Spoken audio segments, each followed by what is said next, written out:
Hey everyone, welcome back to Aunti Grace Tales. Today's story is one of those stories that will make you ask yourself a simple question. How far can someone go when they think they own you? Because in this story, a mother-in-law smashes her daughter-in-law's phone in rage, but the moment the screen cracks, a bank alert pops up and everything changes. Stay until the end, because the twist is not just shocking, it's the kind of twist that flips power completely. My name is Zara Malik, and before I became a wife, I was a girl from Queens who believed hard work could protect you from anything. I moved to New Jersey after my marriage to Adam Khan, trading my tiny apartment and noisy subway rides for a quiet split-level house, where the grass was always trimmed and the neighbors waved like they had nothing to hide. Adam worked in finance, in Manhattan, the kind of job that required suits, late trains, and a constant fear of layoffs. I worked as a middle school English teacher, the kind of job that required patience, coffee, and a smile even when you were exhausted. What I didn't love was living with Adam's mother, Mrs. Farrakhan. She wasn't the typical sweet grandmother who baked cookies and called everyone honey. Farah was sharp, polished, and permanently suspicious. She spoke softly when outsiders were around, but inside the house her words came like needles. She believed a daughter-in-law should be grateful for every breath she was allowed to take, and she believed gratitude looked like obedience. Farah moved in with us temporarily after Adam's father passed away. That temporary arrangement turned into 2 full years. At first I told myself it was okay. Grief changes people. Family sacrifices are normal. But Farah's grief became a weapon. If I disagreed, I was disrespectful. If I smiled, I was too confident. If I visited my own mother, I was still acting like a single girl. Adam tried to keep peace, but peace in our home always cost me something. The fight started on a Friday evening in early October, the kind of evening when the sky turns orange over the turnpike and you can smell someone's fireplace from down the street. I got home late because of parent-teacher conferences. My throat was dry from talking all day, and my head throbbed with the sound of other people's demands. When I stepped inside, I immediately felt the tension. Farah sat on the couch with Adam's younger sister Layla, scrolling through her phone like she was waiting for a show. Well, who remembered she has a home? Farah said without looking up. You're always late lately. I had conferences, I replied, forcing my voice to stay gentle. I texted Adam. Farah's eyes lifted slowly, cold as ice. A text, that's what a wife does now. Sends a text and thinks she's done her duty. Layla snickered. Maybe she was out with her little teacher friends, she said, dragging out the words like she wanted them to taste dirty. My chest tightened, but I didn't bite. I set my tote bag down and headed for the kitchen. I had learned that arguing with Farah was like arguing with a storm. You could scream, but you'd still get wet. Zara, Farah called, and her tone sharpened. Bring your phone here. I froze in the doorway. Why? Because I said so, she snapped. Every time I turn around, you're on that phone. Messages, calls, notifications. A married woman doesn't need that much contact with the outside world. It's school stuff, I said. Parents, staff. Miss Farah stood up, suddenly, walked to me, and reached into my bag before I could stop her. Her fingers closed around my phone and she pulled it out like she'd just caught evidence. Let's see, she muttered, tapping the screen. I felt my face heat. That's private. Farah's mouth curled. Private. In my son's house. The words hit like a slap. My son's house. As if I was a guest. As if I was renting my right to exist. Give it back, I said, louder than I meant to. Farah's eyes flashed. Don't raise your voice at me. She stared at my screen, where missed calls and email alerts stacked like little flags. Your mother calls you every day, she said. Why? Are you complaining about us? Are you planning something? Because she loves me, I replied, and my voice shook now. Because she checks on me. Farah scoffed. A daughter belongs to her husband's family. Your mother should learn boundaries. Something inside me snapped completely. My mother doesn't need permission to love me, I said. Farah's hand tightened around my phone. For a second, I thought she might throw it. Then she did. She lifted it and slammed it against the hardwood floor with all the fury she'd been storing up. This sound cracked through the kitchen like a gunshot. My phone bounced once, the screen spiderwebbing instantly. I gasped, "Oh my God." Layla laughed cruelly. "Maybe now she'll pay attention to real life," she said. I knelt, hands shaking, and picked the phone up. The display was broken, but it still lit up, flickering behind the shattered glass. Tears rushed to my eyes not because of the cost, but because of what it meant. She had destroyed something that was mine because she could. Then a bright banner popped across the top of the cracked screen. Bank alert, $14,500 deposit received. For a moment I forgot to breathe. Farah saw it too. Her head jerked forward like a predator hearing movement. "What is that?" she demanded. $14,000. "Zara, where did you get that money?" I swallowed hard. It's my savings." Farah's laugh was sharp. "Savings? Teachers don't get deposits like that." Layla slid off the couch and came closer, eyes gleaming. "Maybe she's doing something on the side," she murmured. My stomach turned. "No." As Farah grabbed the phone out of my hand, ignoring the sharp edge of the broken glass, she started tapping, fighting the cracked touchscreen until she got into my email notifications. "Let's see what else you're hiding," she said. She opened a message with the subject line, titled Transfer Confirmation Meadowbrook Homes LLC. My blood ran cold. That email had been there because the deposit was connected to a property transfer. I had forgotten my phone synced everything. Farah's lips parted as she read. "What is this?" she whispered, then shouted. "You bought a house." I reached for the phone, but she held it up high. "Answer me," she yelled. "You bought property without telling Adam." "It's not what you think," I said, voice trembling. "It's a betrayal," Farah cut in. "A secret. You're planning to leave my son." Layla clapped a hand to her mouth like she was pretending to be shocked. "Wow. So that's why she's been acting so confident," she said. I wanted to scream. I wanted to explain that the house wasn't for leaving Adam, it was for safety, for boundaries, for a future where no one could threaten me with homelessness. My father had died when I was in college, and before he passed he'd left me a small trust fund, not huge, but enough to be a foundation. I'd been adding to it quietly, saving bonuses, tutoring on weekends, living carefully. I had just completed the closing on a small rental property in Pennsylvania under my name, something my financial advisor had pushed me to do for long-term security. But the truth sounded dangerous in Farah's hands. Anything I said would be twisted. Adamski turned in the front door then. He stepped inside, loosening his tie, tired eyes softening when he saw me until he saw his mother's face and my broken phone. "What happened?" he asked. Farah rushed toward him like she had been waiting for her moment. "Your wife is hiding money," she cried. "She has $14,000 deposited and she bought a house behind your back. She's deceiving you." Adam's gaze snapped to me. "Zara, is this true?" My throat tightened. "I can explain," Lila chimed in. "She's been secretive for months." Farah shoved my cracked phone toward Adam Oak. Look at her email." Adam took the phone carefully, eyes scanning the screen. His eyebrows drew together. "Title transfer Meadowbrook Homes." He looked up at me, hurt and confused. "Why didn't you tell me?" I took a breath, forcing myself not to cry, because every time I tried, your mom would accuse me of something. I didn't want my plans turned into drama. Farah hissed. "Plans? You mean schemes?" Adam's face tightened. "Mom, stop." Farah ignored him. "You think you can come into my son's life and build your own empire? In this house, we share everything." Adam looked at me again. "Zara, why would you hide it?" I wanted to say, because I'm tired of being controlled, because I needed something that was mine, but I knew how that would sound.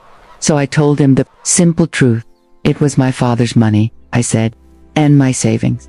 I invested it. It's in my name." Farah's eyes widened like she'd smelt blood. "So you admit it? You have assets you're keeping separate?" "Yes," I said quietly. "Yes, I have the right to." Farah's voice rose. "Not when you are married to my son." Adam, hands trembled around the phone. He looked like a man standing between two fires. "Zara, we're a team," he said. "Why didn't you trust me?" I stepped closer. "I do trust you," I whispered, "but I didn't trust what would happen. If your mother knew," Farah pointed at me, "see, she thinks I'm the enemy. She's poisoning you against your own family." I could feel myself shrinking, the old habit of apologizing rising like a reflex. But then I looked at the broken phone, at the shattered glass reflecting the kitchen lights, and I felt something stronger than fear. I straightened my shoulders. I didn't do anything wrong, I said, and breaking my phone was abuse. Farah gasped, offended by the word. How dare you? Adam's eyes widened. Mom, you broke it for us. Chin lifted. I disciplined her. She needed it. Adam's jaw clenched. He looked like he wanted to defend me, but the weight of his mother's expectations pressed on him. Zara, he said softly, please just,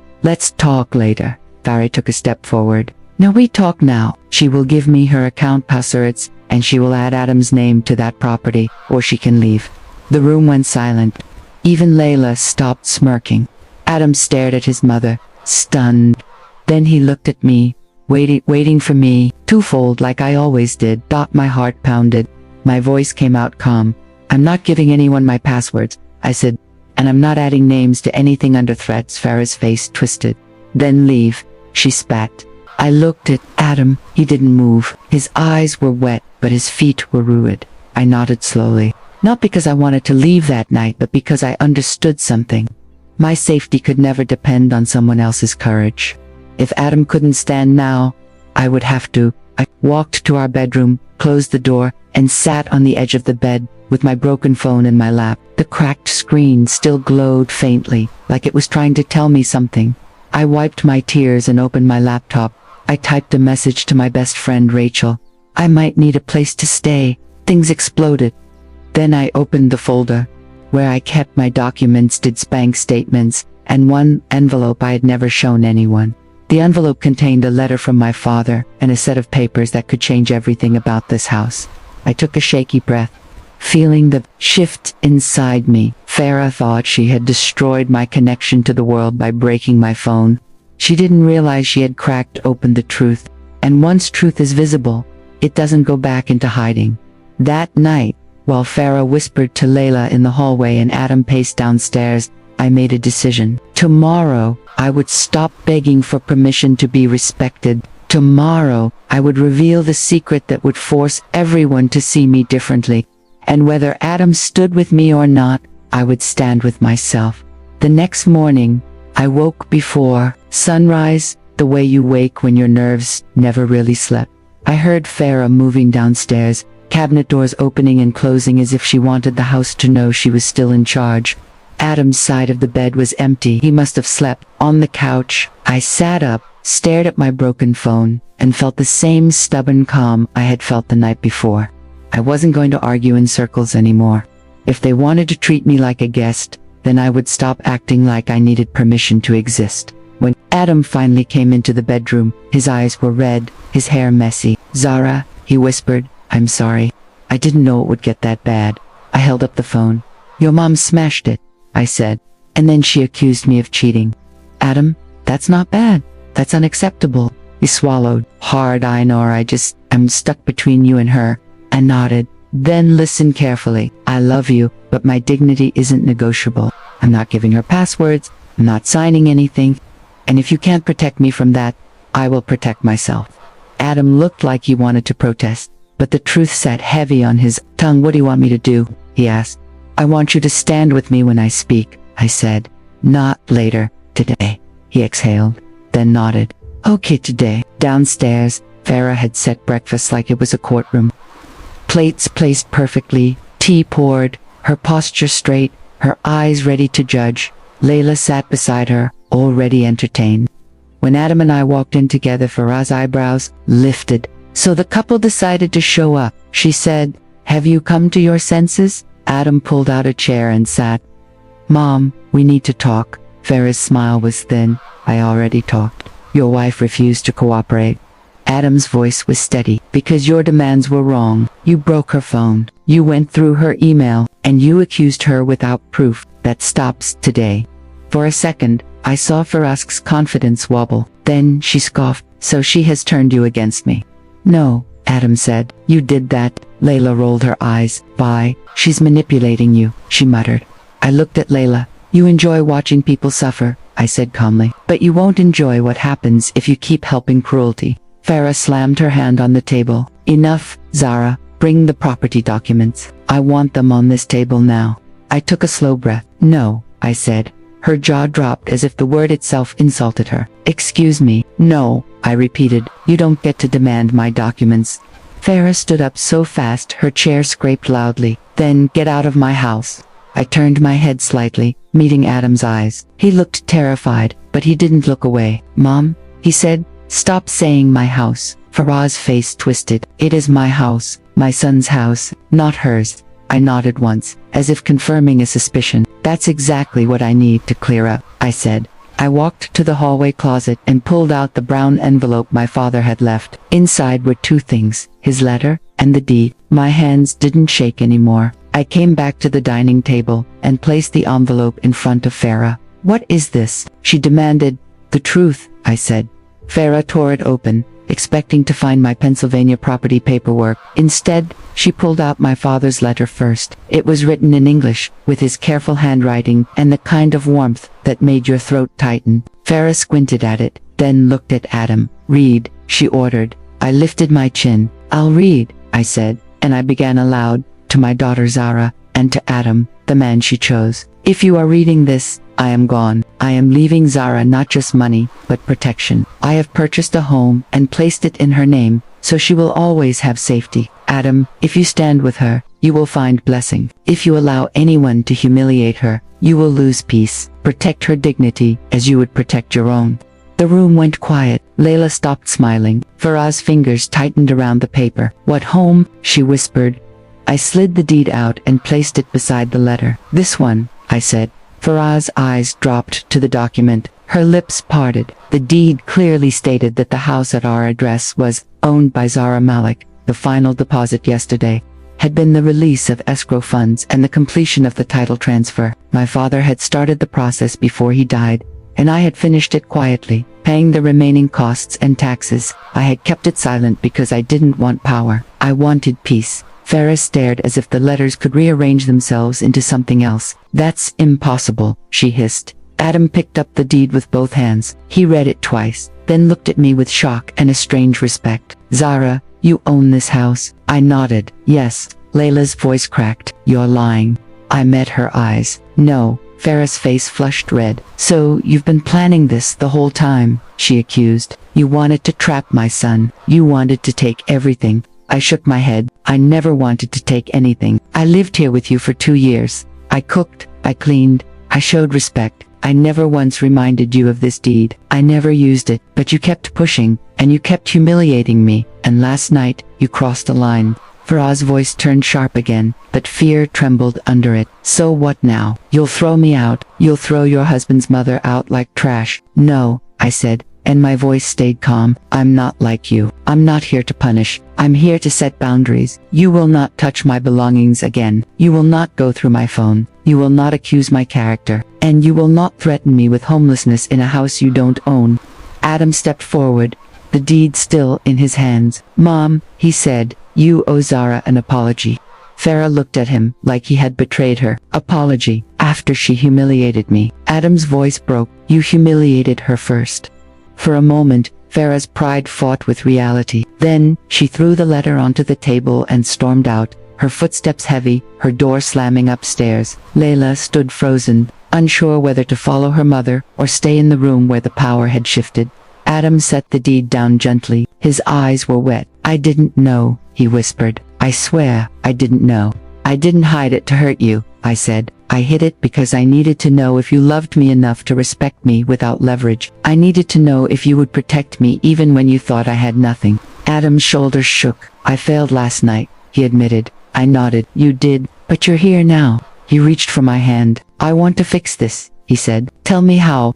So we started with actions, not promises. Adam drove me to get a new phone, and he insisted on paying. We set up two-factor authentication on my banking apps, and changed every password. He called a family counselor he'd been avoiding for months, and booked an appointment. He also told Farah, in a voice that didn't shake, "You will not demand access to Zara's finances again."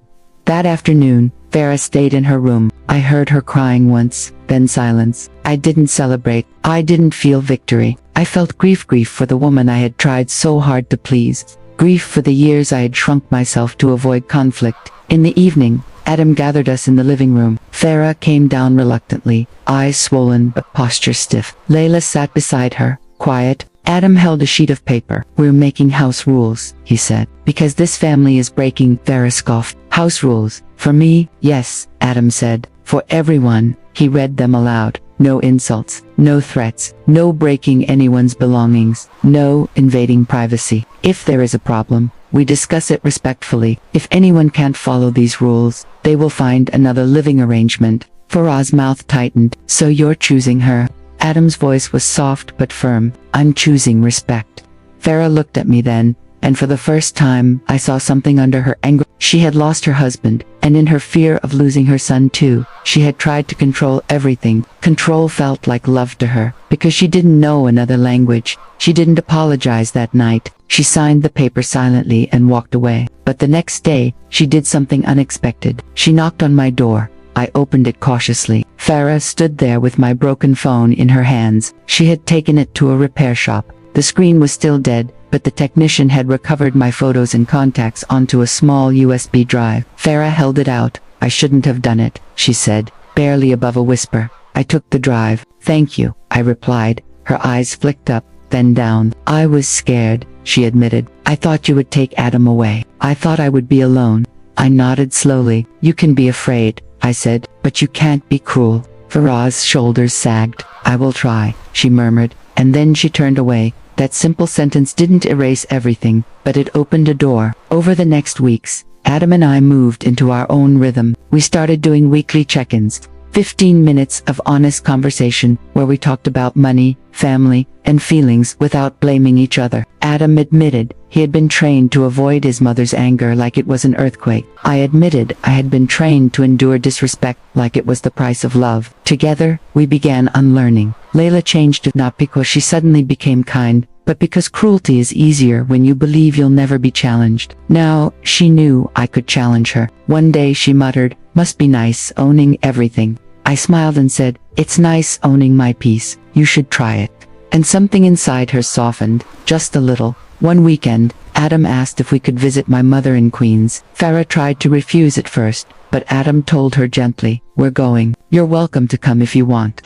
After a long pause, Farah agreed. At my mother's table, she ate biryani, listened to stories, and laughed once small, surprised, genuine. On the way home, she said quietly, "Your mother is kind." I answered, "Yes, kindness grows when you water it." Months later, when we drove to see my Pennsylvania property, the one that started this whole disaster, Farah came with us. She stood on the porch, looked out at the trees, and said, "You built this yourself?" I nodded, "Yes." She exhaled. "I thought strong women were dangerous," she admitted, "but maybe strong women just refuse to be broken."